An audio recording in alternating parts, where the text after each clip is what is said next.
Yourbookmybook.com presents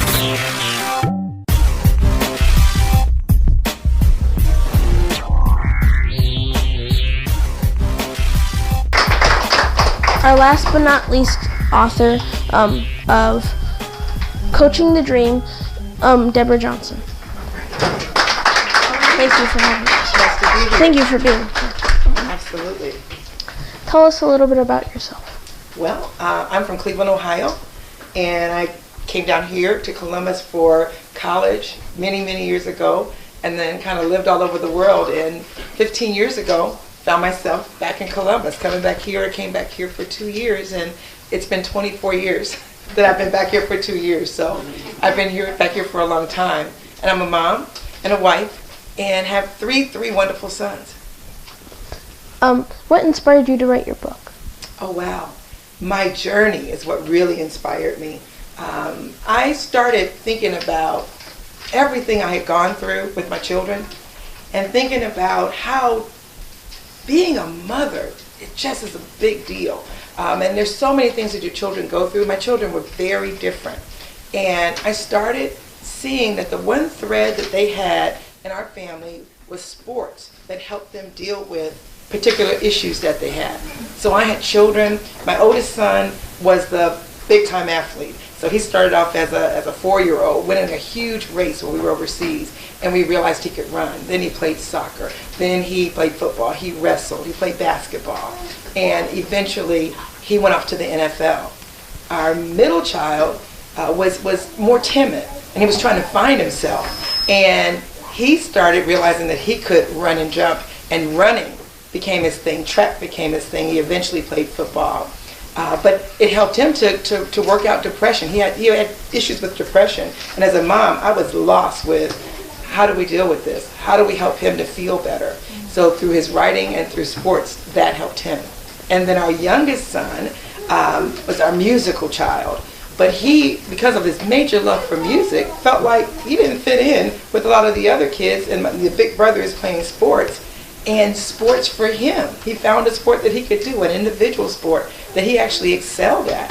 And I realized this is something I want to share with parents, how they can coach their child's dream, regardless of what their child wants to do, by watching the signs and signals and using whatever tools you had available to help your children.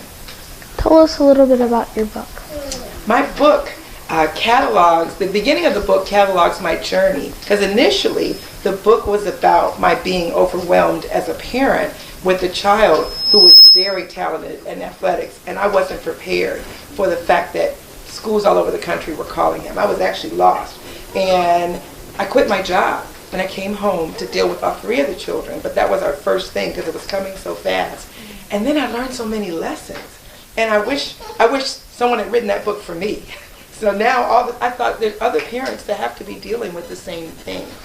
And so when my son went to Ohio State, I met all these other parents. Even though their kids had been recruited and were playing for Ohio State, they were having some of the same issues. How to deal with the sibling back at home. How to deal with the daughter who could care less about sports, and she was trying to find her space.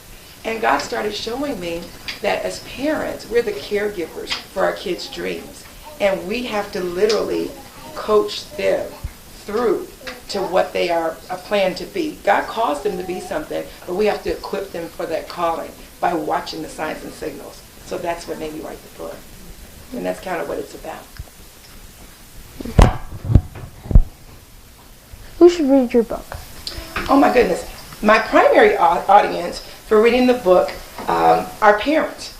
But I would think that any parent who has a child should be reading that book. Every child comes here with that dream firmly planted, those talents firmly planted in their spirit, and it helps you to help them cultivate what that is, showing you how to get a dream circle around. How do you get other parents to assist you in doing this? You cannot do parenting by yourself. If you're a teacher and you're thinking, how do I help these children? It helps you to think about how you partner with children for success. If you're the aunt, the grandmother, the lady down the street who just cares, anybody who cares about kids and a dream. Recently, a woman told me, Deborah, stop telling people it's just for people with kids. It's for anybody with a dream, because it talks you through the process of how you get someone to work with you to help someone else to achieve what they're trying to achieve. I'm right now writing a partner book called The Power of Partnering with Your Parent. And this is a book directed at children, helping them to understand you can't do this without your parents. You need your parents. That's your biggest advocate and champion. And so that's what I'm doing right now. Where can the audience connect with you and purchase your book? Oh, they can purchase my book on Amazon. They can connect with me at Coaching the Dream Book on Facebook, or you can catch me on Twitter at DJ_football mom. So you can find me at all of those. But mostly, if you want to come and see what I talk about with parents, you want to check out Coaching the Dream Book on Facebook. Does anyone in the audience have any questions? Oh. Do your children recognize the sacrifices that you made for them? Is that something that they're consciously aware of? I think so. I think as they've gotten older, I think when children are on the journey as being children, they really don't recognize it readily. I mean, every now and then they do, they see it. But it's only in looking back. Sometimes my son says, wow, I can't believe you came to all these games, or the baby will say, I appreciate you doing this or that. They notice it more now as they're more mature, as they realize, and especially when they became older and got away from home and met other children. Children kind of take for granted everything that we do because that's all they know, until they bump up against other children and they find out all parents don't do this, whatever this is. And then they realize, oh my goodness, I really appreciate my mom. I really appreciate my dad. I didn't realize you guys went through all of that. My mom tells me when you have your own children, and she's right, I didn't appreciate my mother to the extent that I do now until I had my children. And I thought, how did she do this? So sometimes they don't know until later, but they really appreciate it. That shouldn't discourage you as a mom from doing what you're supposed to do. Don't ever look for thanks. Just do it. Do it because you know in your heart, because later on it'll happen. It just, out of the clear blue sky, you'll get this card that just melts your heart. And you think, wow, they were looking. They figured it out. So yeah. So, do you have an outreach program, community work? I do. We have a foundation called the J. Richardson Foundation. And our whole tagline is that we breathe life into team family. We really believe in the power of family. We have a camp. This summer, it's from the 9th to the 11th of June. It's going to be at Dublin Scioto High School, and it's for high school students. We do outreaches throughout the year for parents. I do workshops called Coaching the Dream that helps parents hands-on learn how to deal with their different issues with their children. But at the camp, we actually bring in teenagers, and 9th through 12th grade, and we work with them to help them do things as simple as sewing on a button to something as diverse as dealing with a police officer when he pulls up on you and knowing how to manage that, how to walk into a room of people you absolutely don't know and become impactful. We talk to them about how to find their voice. We talk to them about sticky issues called the elephant in the room, things like human trafficking, things like why it might be a good idea to date in groups, even though it might be cool to go off by yourself with a girl or a guy. But we talk to them about real serious issues of growing up, understanding that every child is called to be something, but you wouldn't want to jeopardize that dream by not having the tools to equip you. There's a minefield out there for our young people, and we want to make sure that they're equipped to do the things that they're called to do. is that, Did anyone mentor you while you were writing your book?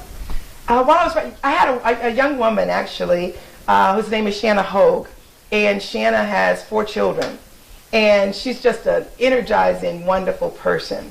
And we started to talk, and just those stories, it would always remind me. She kind of coached me through it actually, and I would forget things. When you're in the game as a parent, you don't even recognize the power that you have in terms of influencing your children, but other people see it.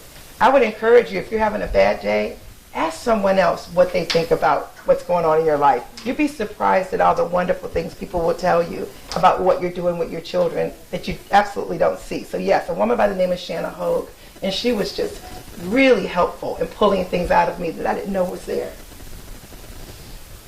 could you share which team your son went to? Yeah, he played. He was drafted as the first pick in the 5th round of the Raiders in 2007, and he played for 6 years. He is currently announcing with the Football Fever on Channel 6 and 28. So he is in broadcasting now. Okay. Yeah, it's a blessing. He was number 99 at Ohio State, number 98 at the Raiders. Then he went to the Seahawks after 3 years, then the Jets, and then the Saints. Wow. Yeah. Is that it? Well, thank you for being You're here. welcome. It's a pleasure. Thank you.